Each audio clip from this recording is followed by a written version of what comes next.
In the first half of the decade, things were looking up for video game movies as there were huge hits like Tomb Raider and Resident Evil. However, from 2005 to 2009, game adaptations were mostly underwhelming, with none making over $100 million at the box office. They performed especially poorly with critics, as all of them scored below 35% on Rotten Tomatoes, and 5 of them even got below 10%, which is obviously an awful score. On that note, we start with one of the worst movies I've ever seen, Alone in the Dark, based on the survival horror series from Infogrames. The franchise began in 1992 on the PC, and has somewhat died out recently as it has only gotten 2 entries since 2002.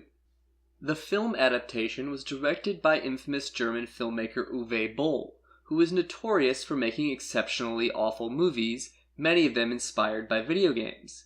He had already made the terrible game adaptation House of the Dead in 2003, and he'll come up in this video 4 more times.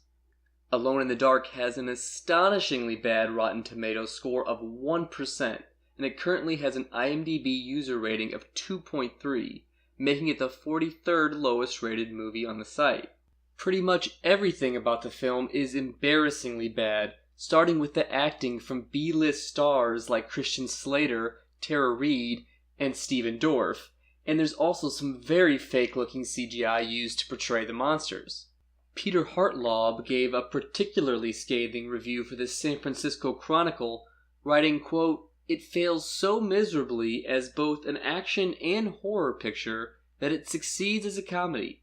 It's a film so mind-blowingly horrible that it teeters on the edge of cinematic immortality."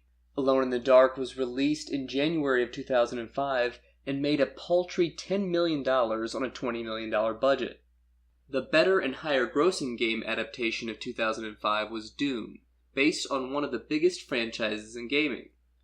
The FPS sci-fi horror series began in 1993 and is still going strong with the 2016 release on PS4, Xbox One, and PC. Directing duties went to Andrei Bartkowiak, who was the cinematographer for many successful movies such as Terms of Endearment, Speed, and The Devil's Advocate. His less illustrious directing career began in 2000 with Romeo Must Die, and he also made Exit Wounds and Cradle to the Grave before working on Doom. The cast consisted of Dwayne Johnson, Carl Urban, and Rosamund Pike. The score was composed by Clint Mansell, who has worked with director Darren Aronofsky on multiple occasions, such as for Requiem for a Dream and Black Swan, and is writing the music for the upcoming live-action Ghost in the Shell movie. Doom is easily one of the best video game adaptations of this time period, but that's not saying much, and it's a mediocre film at best. In fact, I'm being much more charitable to it than critics were, as it has a 19% on Rotten Tomatoes. On the other hand, the IMDb user rating is much more respectable at 5.2 out of 10. It didn't do well at the box office either, with its $56 million take being less than the $60 million budget. The coolest part of the movie is undoubtedly the 5-minute uninterrupted take from a first-person perspective as an homage to the FPS nature of the game. It took 2 weeks to film, and the final result is visually impressive. This is a rare instance of a video game adaptation actually doing something to feel like the game it's inspired by. There are some things taken from the games, like the Mars setting, and the BFG makes an appearance, at least in name. However, the presence of hell and demons are crucial to the Doom games, and these are entirely absent from the adaptation. Instead, there's a virus which turns people into monsters. One thing this movie had going for it was its R rating. It didn't try to tone down the violence in the source material to go for the all-too-common PG-13 rating. Also released in 2005 was the animated film Final Fantasy VII Advent Children. Unlike the previous Final Fantasy movie, this one had a direct connection to one of the games.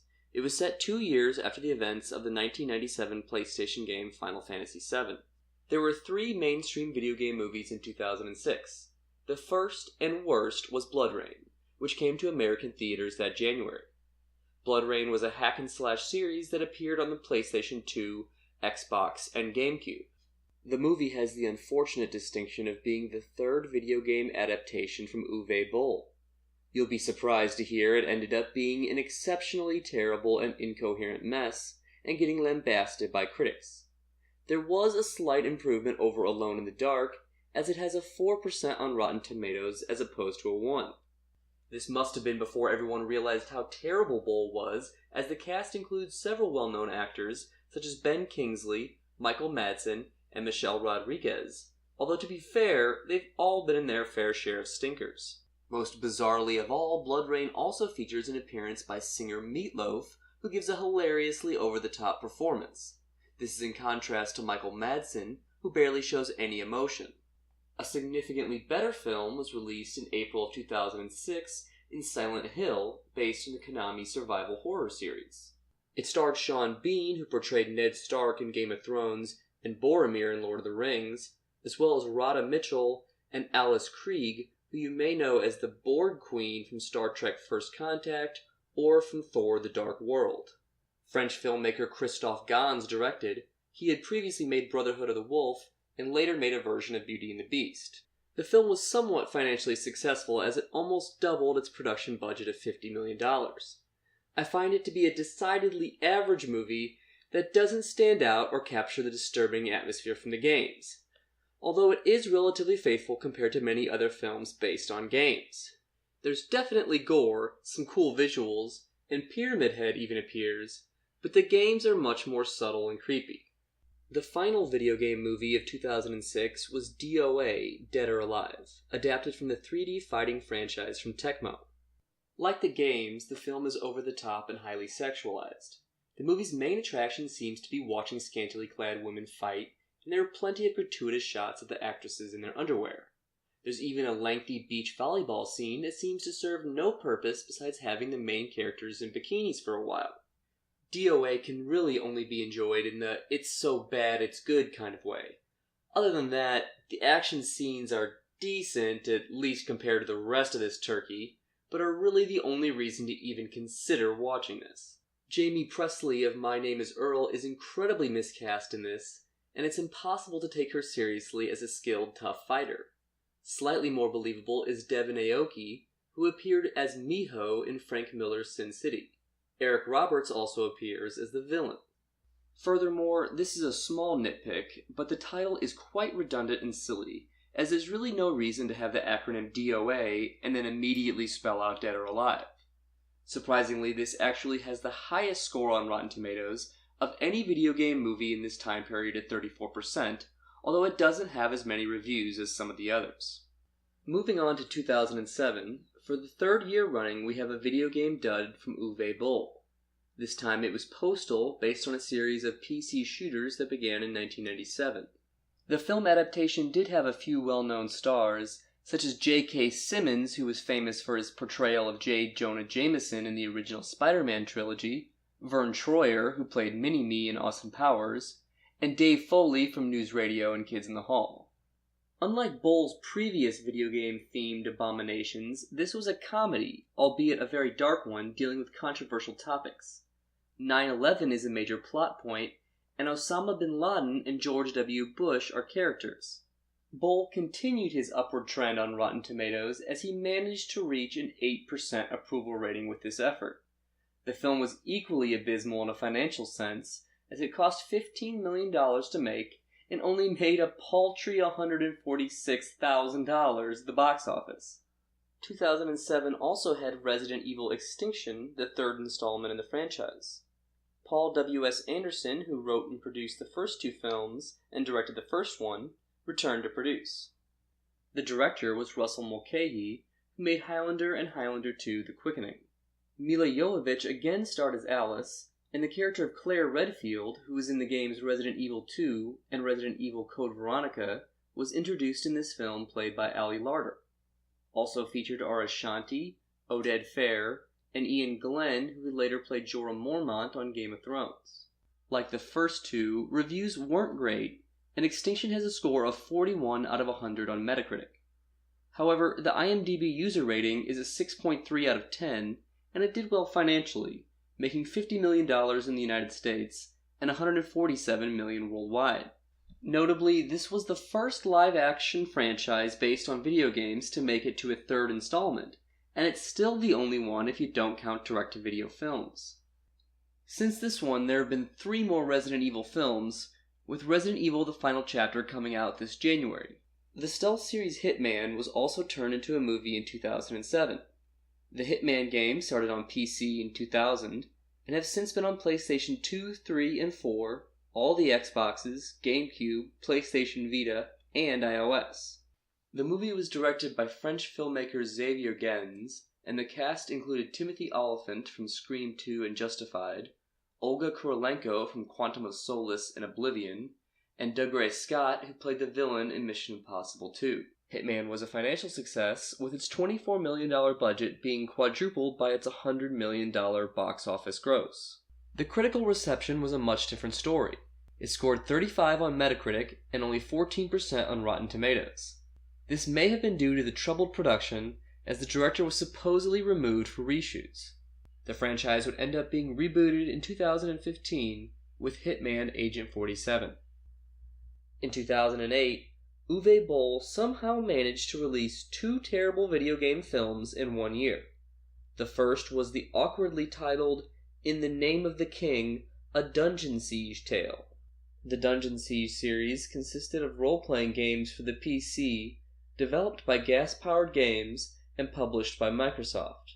Boll is still inexplicably getting big-name stars to be in his movies, and the cast here is extremely random, including Burt Reynolds, Jason Statham, Ron Perlman, Matthew Lillard, Lily Sobieski, and Ray Liotta, who gives a very over-the-top performance. By now you know the drill. The movie was a financial and critical disaster. In the Name of the King cost a whopping $60 million to make, and only made $13 million at the box office.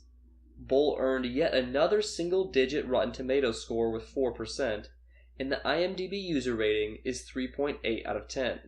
The second of Boll's cinematic atrocities that year was Far Cry, inspired by the FPS franchise published by Ubisoft. The cast was much less star-studded than in some of his previous works, but it did have Til Schweiger, who later appeared in Quentin Tarantino's Inglourious Bastards, and Udo Kier, who was also in Uwe Boll's Blood Rain. This time, Boll only got a $30 million budget, but it still only grossed under $800,000. You don't have to be an expert in accounting to see his films have a terrible return on the investment. Due to the lack of competition, Max Payne was easily the best video game movie of 2008. The original Max Payne games were third-person shooters and are considered among the best games of that era. For the big screen adaptation, they went with an uninspired and obvious choice of Mark Wahlberg as the title character, and, in a questionable casting decision, Mila Kunis was picked as the female lead Mona Sachs. Ludacris and Beau Bridges also appear in supporting roles. The film was made by John Moore, the director of Behind Enemy Lines and A Good Day to Die Hard. Max Payne is one of the best movies on this list, but it's still only average. The games have tons of potential to be made into great films, but this was pretty much squandered as the end result is basically a generic action flick. They took the bare minimum surface details to still be called Max Payne, but it definitely doesn't stay true to the feel of the source material. The games were heavily influenced by film noir, and this atmosphere doesn't come through in the adaptation. Also, the movie version added demons called Valkyries that were only mentioned in the games. The differences were so significant that Scott Miller, one of the producers of the original game, publicly criticized the film. The film opened at number 1 and eventually made $85 million worldwide, with a little bit under half of that coming from the US. Like all the others in this video, Max Payne got awful reviews and received a score of 31 out of 100 on Metacritic. Finally, in 2009, the second film based on the Street Fighter games hit theaters, called Street Fighter: The Legend of Chun-Li. Andrei Bartkowiak, the director of the much better Doom, was also in charge here. The cast consisted of moderately famous people like Kristen Kruk, who portrayed the title character, and a poorly cast Chris Klein from the American Pie movies. Michael Clark Duncan was Balrog, and Neil McDonough from Captain America and Arrow played M. Bison, who, for some unknown reason, they stupidly decided to give an Irish accent. Oddly, Ryu and Ken, who are very significant characters in the games, do not appear in this film, although Ryu does get a quick mention at the end in a bit of a sequel tease that will never come to fruition.